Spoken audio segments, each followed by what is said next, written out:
just seemed impossible at one time. So how did you do it? You started with a concrete vision of what you wanted, and you focused on it continuously, didn't you? Wherever focus goes, energy flows. You envisioned something, you got clear about it, and then you started thinking about all the reasons why you wanted it. You got excited about it. Said, this is what's next for me now. I want this. You may have dreamed about it, thought about it, talked about it. But when you focus on something continuously, something magical happens. You get insights, don't you? You overhear a conversation and you hear something you wouldn't have heard if you didn't have that outcome or goal that you wanted so badly. Who's ever come up with something, obsessed about it, didn't even know how to do it, and it just happened and it came together? So why don't we tap into that power now for your business and life? One of the things that human beings underestimate dramatically is their capacity to get great at something if they're totally immersed in it.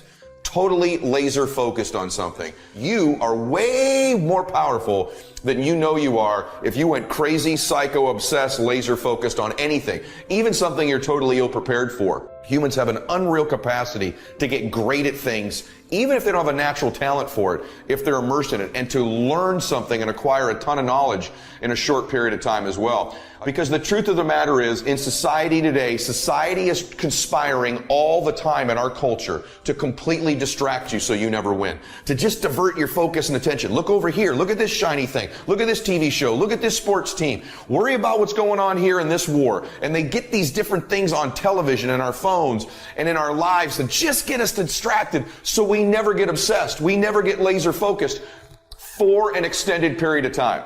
Ask yourself truthfully, your big goals and dreams, are you really clear on what they are? Because if you don't have that, we can't even get started. You know how mandatory it is to be clear and specific for what you want, right? Can you get laser obsessively focused almost to its exclusivity, almost, but for an extended period of time? Can you honestly say you've done that for an extended period? I'm talking about a year, 2 years, 3 years, 4 years, 5 years, even a decade, towards something you want so badly. You want it like oxygen. It's like you want it like you want to eat. You want it like you want to live, right? Well, are you extendedly laser focused on it, or do you get distracted easily? There are two ways to be successful, right? And I don't subscribe to the first one. That's just natural talent. Right? And I just don't believe people who are naturally talented are better than me. I believe effort, and you've heard me say it. Your mama might come from privilege. Your daddy might come from privilege. Your daddy might own a company. You might come from privilege. You might have a father that can give you everything your little heart desires, but you will not outwork me. Why? Because I realize that the bigger the dream, the more effort you're going to have to put in. And for those of you who raise your hand and put up 70%, you'll never see it. When you said to yourself, when the ball comes out, this is what I want to accomplish, you're not the only person that wants to accomplish it. And now I ask you this question: what do you do when 1,000 other people want exactly what you want? What do you do when you're not the only one that wants to make $1 million in your company? You're not the only one that wants to be the president. You're not the only one that wants to be the CEO. What if you're not the only one that wants what you want? What if there are thousands of other people who want what you want? You have to outwork them. You got to outgrind them. You got to get up earlier. You got to stay up later. You've got to execute, and you've got to go from 70. I think there's a different level for you. I think there's a different level for you to get obsessed, crazy, laser focused. I say all the time, our obsessions become our possessions, but we won't possess them if we're not truly obsessed. I bet there's been a person in your life you've been obsessed with. How many times a day did they distract you from what you were doing with just the thought of them? In other words, this is what I want you to understand. When you're laser obsessed focused, your obsession distracts you from what you're currently doing, not the other way around. You're not really obsessed with it if you're easily distracted from it. This is so important. You right now can test whether it's your obsession with whether it distracts you constantly. The first thing you think of when you wake up, last thing before you go to bed. When you have a big laugh, it comes up. When you cry, it comes up. When you're watching TV, it comes up. When you're doing your regular job, but it's your side hustle, it comes up. You can't stop thinking about it. It distracts you from the rest of your life. That's what an obsession does. When it's not really your obsession, the rest of your life distracts you from it. And so the it in your life is so important. But there's all these things that distract us today. I'm going to give you a recommendation. Turn your damn TV off. Turn the radio off most of the time. Turn your phone off a lot too. So here's the deal. The TV's competing constantly to distract you with stuff that really doesn't matter. And I'm not saying, by the way, don't be informed, don't know what's going on in the world, because that makes you more interesting, right? You should know what's going on in the world. Don't be so obsessed with them. Be obsessed with your own reality TV program called Your Own Life. I don't need you to get so consumed with the money. I don't need you to get so consumed with college. I don't need you to get so consumed with the stuff. Listen to me. This is how you do it first. Over 6-7 years ago, with no money, no human resources, no building, no funding, no support. The first thing we did was we dreamed. We wrote the dream down. We slept the dream. We ate the dream. We rehearsed the dream. We looked at the dream. We talked about the dream. We slept with the dream. We woke up to the dream. We wore the dream. And now, boom. It's our reality. And for some of you, you stop dreaming. You dream for a week and you stop because things around you don't look good. You dream for a month, and when you get hit in the mouth, you quit and you give up. You dream for a while, and when people tell you crazy, and when people tell you stupid, and when people tell you can never get done, you stop dreaming and you go back to knowledge. And I dare you to use your imagination. I dare you when you're broke to use your imagination. I dare you when you're rich to use your imagination. I dare you under every single circumstance. Keep dreaming. Keep looking at your dream. Keep focusing on your dream. Keep going after the dream, because that's where true success is. I started going to work earlier. I started being the last one to leave there. I started working harder than anybody else. The other guys could not. Why would you work so hard, Les? I said, I'm not working for them. I have been cheating, Bert, I thought. I've been cheating myself and my family. Wherever you are, whatever you're doing, do it with everything that you have. Develop the habit of giving more than what you're paid for. Develop the habit of setting standards that others will be measured by. Someone said, do not go where the path may lead, but go where there's no path and leave a trail. Before April 1954, the common belief, the universal belief, because it had been tried again and again and again and people had failed, the belief was that man was not physically capable of breaking the 4-minute barrier, that he could not run a mile in less than 4 minutes. That was the belief on the planet. It had never been done. But here's what happened, ladies and gentlemen.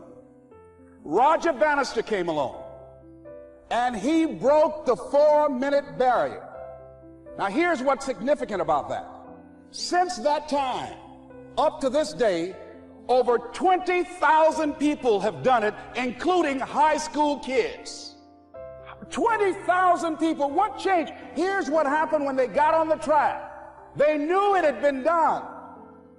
And because they knew it had been done, there was a new belief about this barrier, about this goal that was unreachable. And those 20,000 people got in the race believing, knowing in their heart that someone had done it, that it's possible that they could do it. And I'm saying that if you know anybody that had some goal, some dream, something they wanted to do, and they did it, then I'm saying that you know in your heart that if someone has done it, then you can do it. It's possible. And that if someone can make their dream become a reality, that it's possible that you can make your dream become reality. And so as you begin to look at where you want to go, beginning to embrace that, it's possible. I'm blessed and highly favored. I've got a lot going for me. I got some good stuff in me. And it's possible that I can bring my greatness out here in the universe. That I can do what I want to do. It's possible I can write my own book. I can have my own business. I can take the trip and travel around the world. It's possible. I can bounce back from adversity and reinvent my life. It's possible. Regardless of where I am, that things can get better for me. It's possible. I'm thinking about two men right here in Chicago who are fairly successful, similar background, educated. They worked for a corporation for many years, and they were among many people that were laid off. Two guys who were very good friends. One went out looking for a job for several weeks along with the other one, and they faced disappointment and rejection again and again and again. They couldn't find any work, which is the story of many people across this country. One guy stopped. He became discouraged. He stopped going. He stayed home looking at television, became very argumentative and toxic with his wife, drinking beer, getting on the phone, talking to his other negative, unemployed friend, and he just gave up. The other guy kept looking for a job everywhere he could go. Every time he could get an opportunity, kept asking people, networking, checking the newspapers every day, kept going everywhere he could, trying to find a job. You have too much education. You're overqualified. You won't be here long enough. He kept going. He kept going. He went to a place and said, look here, I tell you what, if you can't hire me, and I know you can use my talents, abilities, and skills, I don't want to sit home and do nothing. Just let me do some volunteer work. You don't have to give me anything, all right? I just want to work. I want to be busy. Guy said, okay, it's on you now, but don't expect me to give you anything. It's okay. This guy came in and worked. He was the first one there. The last one to leave was the best employee there. About 4 weeks later, one of the top managers quit. They were looking for a replacement. Guess who they selected? This other guy. This guy who was volunteering his time. He got the job. What was the difference between the two men? Eyesight and mind sight. Eyesight is judging on what you see, judging according to appearances. But mind sight is how you interpret what you see. One guy said, it's not possible, it's over, I'm finished. I can't do it. I can't make it. He surrendered. I've faced rejection again and again. I'm not going anymore. There are no jobs out there. But this other guy, he felt that in spite of the no's and rejections, in spite of how bad the economy is, in spite of what the newspapers are saying, that it's possible that somebody somewhere will give me a job. He just kept going, thinking it was possible. And guess what, ladies and gentlemen? That's what we have to do with our dreams. Because things happen to you in life that you can never, ever anticipate. And many times when those things happen, you want to give up. I remember when I was in broadcasting, when I was a disc jockey, I became very controversial, not only in being a disc jockey, but I felt that radio was something that you not only entertain people with, but you also empower them, you educate them. And I got fired. I didn't just leave, they fired me. They took my microphone. I thought that was who I was. No, ladies and gentlemen, it wasn't. I had to do something else. And I didn't know what else I could do. See, here's what I'm looking at. What are the uses for your life right now that you haven't even reached for yet? See, I believe that when you don't have enough encouragement to act on your dreams or ideas, or you're not enlightened enough, that life will act on you. Some decisions are major decisions.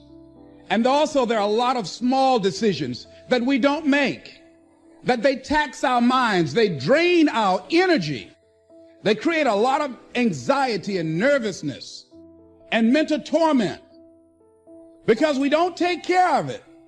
We decide not to decide, which is a decision. Deciding to decide, to act.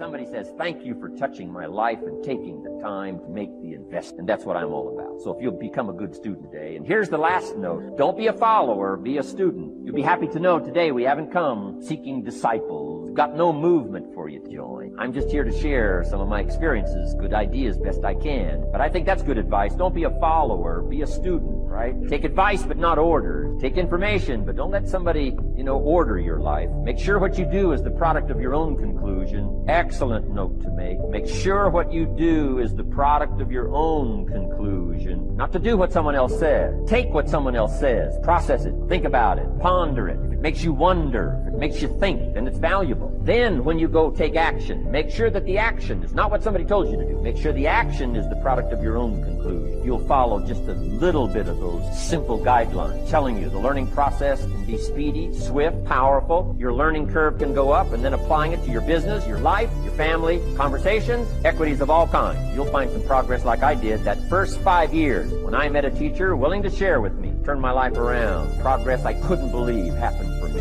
Okay, let's get started. I want to review. I was here last time, and we talked about the 5 major pieces to the life puzzle. And I just want to review those because it lays such a good foundation for all the rest that I want to share with you today. We got a lot of subjects to cover, so we're going to go rather swiftly. Okay, put on your mental track shoes here and run with me today, because I'm going to deal mostly in concept. Expect you to, fill in a lot of the details, because I got a lot to share. I want to get through it all. But let's lay this foundation again of the 5 major pieces. Happens to be the title of my latest book, but I think it is so valuable in laying a foundation. It's some of the things I learned between ages 25 and 30. The teacher who taught me so well. He dealt in these fundamentals, we call these. Fundamentals. We call these basics.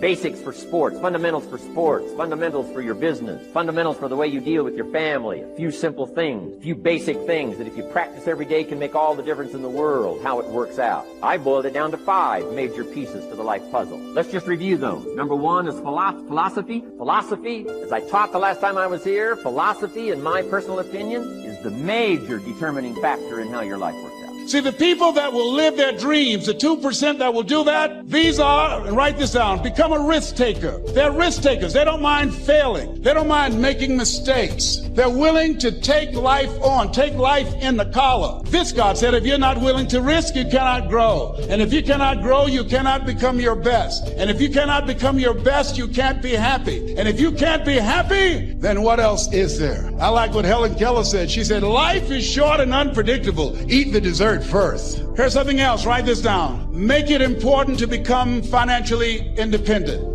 People say money won't make you happy, but everybody want to find out for themselves. A friend of mine, Rita Davenport, said money's not important, but it's right up there with oxygen. And let me tell you something, fellas, even if you're as homeless as I am, you got some money, some women will find something cute on you. Oh, he's got eyelashes like Tom Cruise. He's got to walk like Denzel Washington, I used to be so broke I'd walk past a bank and trip the alarm. Creditors would call a house and my children would answer the phone and say, my daddy say he's not home. Repeat after me, please. I'll never be broke again. Never, never, never. Yeah, see, ladies and gentlemen, it makes a difference. The only time I really appreciated having money was when my mother became ill. I was a state legislator in Columbus, Ohio from the 29th House District, Whitehall in the Upper Linden area. And my brother called me and said, Leslie, yes, Mama's been sick and we're going to put her in a nursing home. I said, wait a minute, Wesley, we can't do that. Get Margaret Ann on the phone. She's on the phone. Get Linda and Leonard. They're all here. Leslie, listen to me. Mama used to work in a nursing home. She said she never wanted to go into one. I promised her when I was 10 that I would take care of her. We would do whatever was necessary to take care of her. He said, we knew you would feel like that. And this is why we did such a thorough job interviewing the various nursing homes. And we have found the one that's ideal. And Mama would love them. I said, hold it, just a minute. She didn't clean their behinds. She took care of us. See, I had a problem. I couldn't understand how one woman, 3rd grade education, 46, domestic worker on Miami Beach, can raise 7 children who couldn't take care of themselves, but 7 children couldn't take care of one woman. I had a problem with that. So I resigned from the Ohio legislature and I went back to Miami to take care of Mama. And I'll never forget taking her to Jackson Memorial Hospital. And when we went in, the receptionist said, as she looked at my mother, looked at me, she didn't say, how you doing? Are you uncomfortable? Are you in any pain? My mother at that time, she was in her 70s. The lady just said, what kind of insurance do you have? And I stepped forward and I said, she has Les Brown Unlimited. Give my mother what she needs. I can write a check for her. You've heard this before, but if you really began to think about what you think about on a regular basis, most of you are thinking about what you're worried about, you're afraid of, and what you're concerned or anxious about. And you don't take control of your thought. You don't take control about what you're putting in your mind. I'm a decent example of making that shift. I do take control of it. And what I do when I know I'm having ones that don't serve me, I go, I'm intentional about it. When you're intentional about something, it loses its power over you. Once you're aware you're doing something, it can't affect you like it can when you're not aware. So I'm a negative thinker. I love to worry. I have this habit. Now I'm going to be overly cheesy with you because it's all dudes in here, but you have an emotional home. You have a series of emotions you live with regularly, don't you? Regardless of what the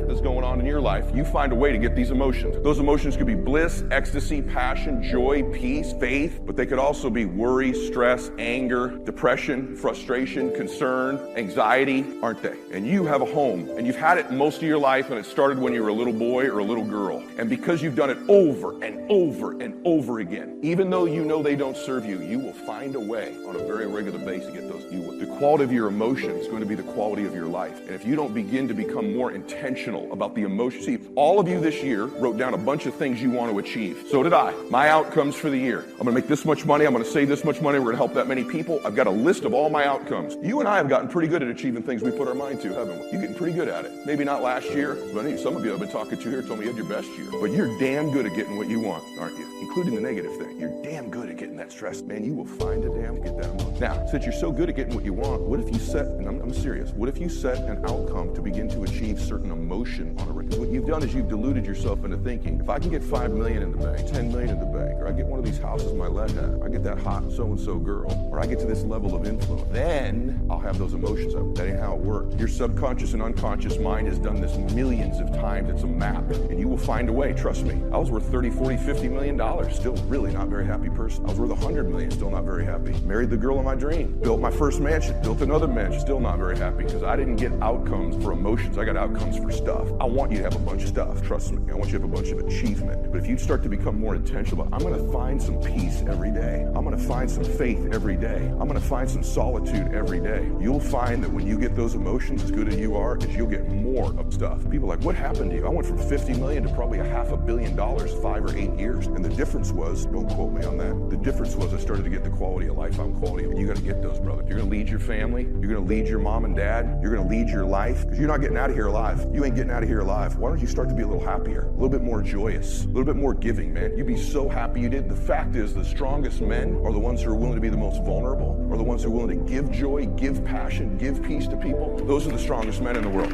Faith is the substance of things that you hope for. You just hope something, Joe. Then what happened is through grace and favor, he give you a couple of them things you hope for, and then you're supposed to start believing then, because now it turns into faith. But if you take this script, faith is the substance of things hoped and the evidence of things not seen. What is the evidence of things not seen? I just told you. Albert Einstein said, imagination, it's the preview to life's coming track. But guess what? Your imagination really, it's the evidence thing not seen. Because your imagination, you know why it's the evidence of things not seen? Because you're the only one can see. Your imagination is actually God showing you a preview of a coming attraction that he has for you. The moment you don't believe in your imagination, you negate what he got. Your imagination is the preview to life's coming attraction. It is the evidence of things not seen, because can't nobody see it with you. Your problem is you keep telling your imagination to the wrong people. See, if you want to kill a big dream, tell it to a small-minded person. It's dead. How many times, man, have you had a tremendous idea, something you thought was the one, when told to your loved one and your so-called, and they shot it? I mean, you was convinced that it was just, oh man, I just came to you. And you told it to them and they shot it down. And you thought since they was your loved ones and their friends and they got your best interests at heart, you believed you was wrong. They taught, you let them talk you out of what God got. Some of y'all still sitting here with the ambition of opening a business one day, but you scared to go start the business because you got a job and you got bills. Rich people got bills. Everybody got bills. Hell, I got bills. Everybody owes somebody something. I got something with the bank right now. You're gonna let the fact that you got some bills stop you from opening the business, the thing that God done put in your imagination? So you're gonna squash that because you got bills. Everybody got your real life in your hand.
I knew in my heart that I could do more, but I felt in my mind that I didn't have what it took.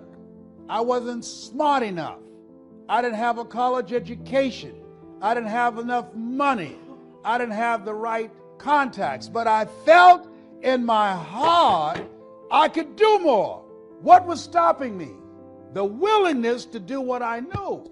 So I decided to learn. What is it about you that's different than your friends? That you decided, I know I can do more than what I'm doing. I know I can have more. How many of you know that? Raise your hands, please. So you've come here to increase your skill set. Let us say together, skill set. So that you can begin to expand your achievements. See, that's the difference between people who make it and people who don't make it. They don't take the time to do what you've done, to come here, invest the time and energy to develop and sharpen your skill set so you can cut through the obstacles and the stumbling blocks and the failures and the disappointments and the setbacks that will be out there waiting for you. And I can tell you, based upon my own experience, you have a power in you to overcome anything that you are confronted with. I can tell you, there's something about you that no matter what life throws at you, you will overcome it. You and I are cut from the same cloth. We're branches of the same tree. There's something in you that attracted you here, that brought you here. I only attract millionaires or millionaires in training. Some of you right now, some of you hear me with your ears, but there's some of you can feel me in your heart. You can feel me, you understand. I've been there. I've hit a wall. I know what it is to question yourself and ask yourself, am I crazy? Can I do this? I know what it is to doubt yourself. I blame the manufacturers. I blame my negative relatives. They were always putting me down. I blame my cynical neighbors. They were just selfish, looking out for themselves. Wouldn't loan me any money. I blame the community. I blame the economy. Hey, that's a pretty good list for not doing well, isn't it? I thought it was a good list. I will never forget this one day. Mr. Schoaf was very kind, but he was also very blunt, which was helpful for me. If he hadn't been blunt, I would have missed some things. On this particular day, with a kind of question mark look on his face, he said, Jim, just out of curiosity, tell me how come you haven't done well up until now? Excellent question, right? Well, so I wouldn't look too bad, I decided to go through my list. How I ever had the nerve to do that, I don't know, but I did. I went through the whole list. The government, taxes, prices, everything. He was very patient and let me go through it all. When I finished, he looked over my list very carefully and said, Mr. Rohn, big problem with your list. You aren't on it. How brilliant. And how true. When I went to work for him a few months later, I learned very quickly to tear up my list of reasons for not looking good and threw it away. And then I got a fresh piece of paper, and I put one word on it. Me. There's a Black Heritage spiritual that says, "It's not my mother nor my father, nor my brother nor my sister, but it's me, O Lord, standing in the need of prayer." See, I used to blame everything outside for my lack of progress, until I found the problem was inside.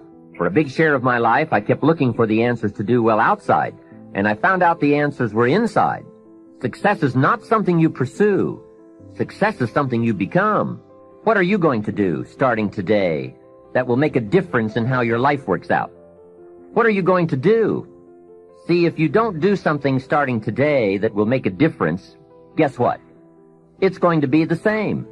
And you can guess what the next 5 years are going to be like. Just look at the last 5. The next 5 years will be like the last 5 unless you, Major Key, make all the changes. Now sometimes, for some people it will continue, but sure enough, here's where it usually levels off. If there are no more exams to take, if there's no demand to get out paper and pencil, why read any more books? Now you will just learn by some experience, just getting out there and by doing it wrong and doing it right and stumbling around. You learn some. But can you imagine what would happen if you kept an accelerated learning curve all the rest of your life? Can you imagine what you could learn to do, the skills you could develop, the capacities you could have? So here's what I'm asking you to do. Be that unusual person who keeps up his learning curve. Succeeding in life is not usual. It's unusual. You need to develop some unusual habits to earn the outstanding rewards. This is not for everyone. This is not for the faint at heart. This is for people who have goals and dreams they want to achieve. Sometimes we look at pieces in our lives that don't make sense. The key is what we do in our times of pain. Pain will change us. Every painful time, even though you don't like it, it's developing something in you that can only be developed in the tough times. You have got to change the way you think. It is the whole determining factor of where you go in life. We are all where we are today because we thought ourselves to this position. If you don't like the position, think yourself out of it. If you want to be an impactful personality, you have to develop certain types of thinking and perceptions that change the way you see yourself and see the world. I call this the spirit of leadership. Being able to watch something grow very calmly, patiently. I can't go any faster. We do that to our brain. We put a governor on our brain. The second we feel pain, discomfort, suffering, all those words that we hate to say because we're in this happy, peaceful world we live in now, we stop. We slow down. And if you can get through these different barriers and gain 5%, 2%, 3%, that 40% becomes 60. That 60% becomes 70, 80, and 90. And then you'll hopefully one day near 100. That dreamer mentality just would always fuel me. It would just fuel me, man. What if I can be a SEAL, man? Now I run 205 miles. What if I can go? What if I can go? And what if, how would that feel? You have to go into those dark chambers that we often shut off, and you got to open them up. Book, you tell people to make a list of everything working against them, every real, valid excuse. Right. Why do you have them do that? There's a lot of power in that list. So in that list of who you are, what makes you up, all these other things, it goes back to, once again, accepting. You have to first accept it before you can fix it. A lot of people walk around, oh man, I'm good. I'm good. No, you're not. You have to accept what you're not. You have to, and people don't want to do that. And that's the only way you can fix it. You have to accept it first before you can go on the journey. A lot of folks never even start the journey, man. They never start the journey because they live in this fake life that who they want to be, they act like they are, but they're not because they haven't fixed all this stuff yet. You got to fix this first before we can start our journey in life. So that's why I have them make this list. You fix these problems, now your journey can begin because you no longer care about how people are judging you. When you care more about how someone's judging you, you're going to stay right there. There's no forward momentum. So that's the whole thing about that list. Nelson Mandela is a particularly special case study in the leadership world because he is universally regarded as a great leader. You can take other personalities, and depending on the nation you go to, we have different opinions about other personalities. But Nelson Mandela across the world is universally regarded as a great leader. He was actually the son of a tribal chief. And he was asked one day, "How did you learn to be a great leader?" And he responded that he would go with his father to tribal meetings. And he remembers two things when his father would meet with other elders. One, they would always sit in a circle. And two, his father was always the last to speak. The scripture says the spirit of faith is in our words. When you say, I am blessed, I have favor, I'm coming out of debt, angels go to work. Good breaks will find you. The right people will track you down.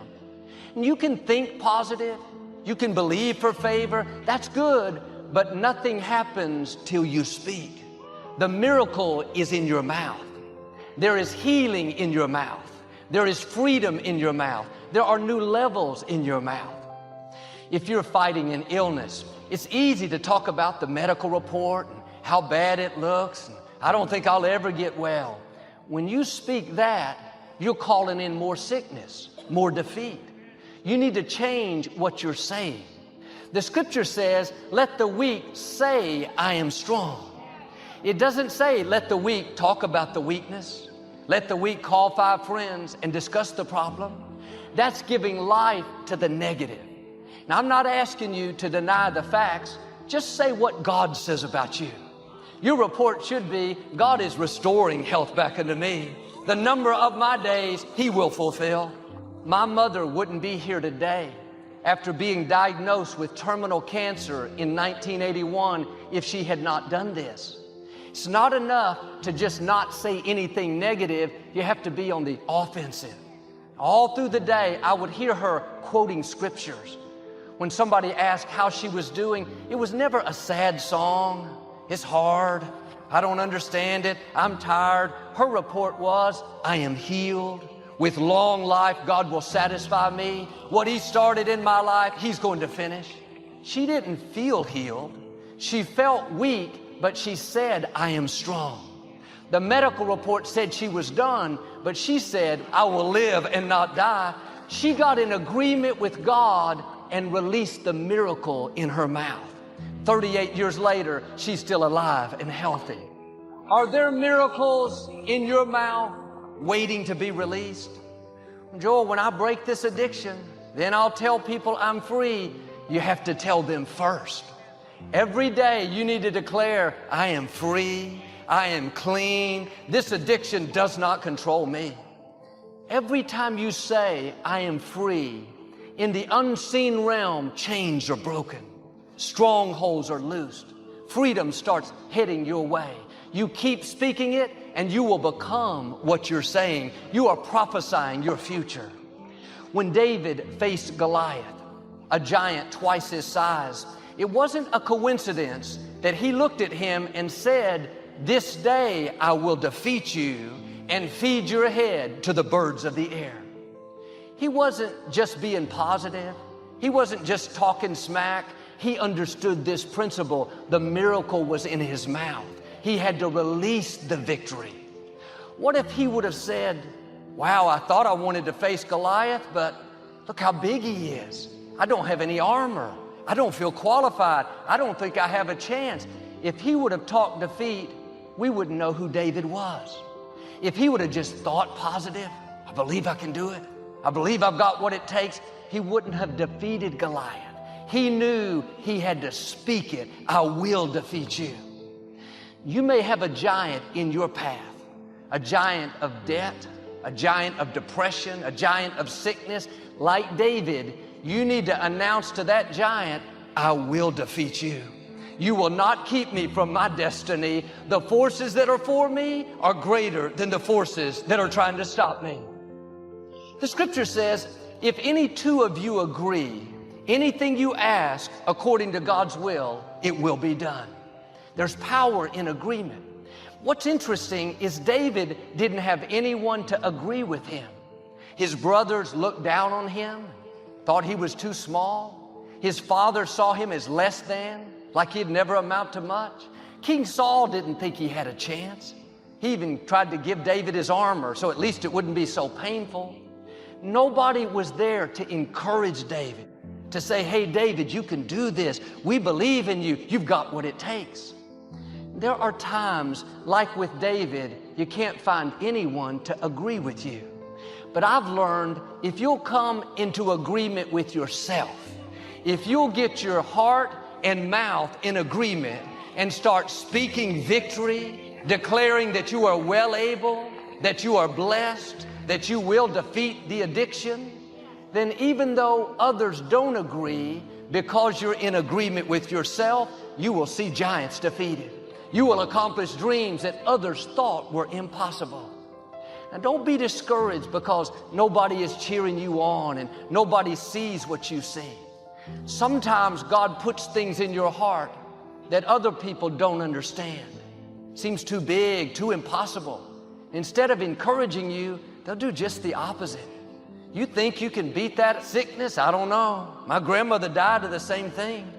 You still think you're going to have a baby? After all these years, you're kind of getting up there. You really believe you can build that orphanage, write that book, lead your company in sales, move into that nice neighborhood? I just don't see it. The good news is they don't have to see it. You don't need them to agree with you. Come into agreement with yourself. Get your heart and words going in the right direction. Start talking like it's going to happen. You have to say it before you'll see it. When David went out to face Goliath, all the Israeli army and all the Philistine army were watching. Here was this teenager with no military training, no experience, young, small, looked like a boy. In front of all of them, he had the audacity to say with confidence, Goliath, I will defeat you. Some of them made fun, ridiculed. Even Goliath laughed and said, am I a dog that you'd come at me with a stick? Sending this little boy, is that all you've got? The people around you may not see the greatness in you. They'll judge you by the outside, by your size, your experience, your background, your nationality. Don't let them talk you out of what God put in your heart. Do like David, keep speaking the victory in spite of what the naysayers think. Keep declaring your vision in spite of what experts are telling you. They don't know what God put in you. Don't let their negative words keep you from speaking positive, faith-filled words. When we were trying to acquire this place, the former Compact Center, it was like David versus Goliath. The company we were up against was the largest taxpayer in Texas, a huge real estate company. And there were plenty of people that didn't think we had a chance. Not just our critics, but even some of the experts. Deep down, I knew God put this in my heart. So I announced to the congregation that we were going to purchase the Compact Center.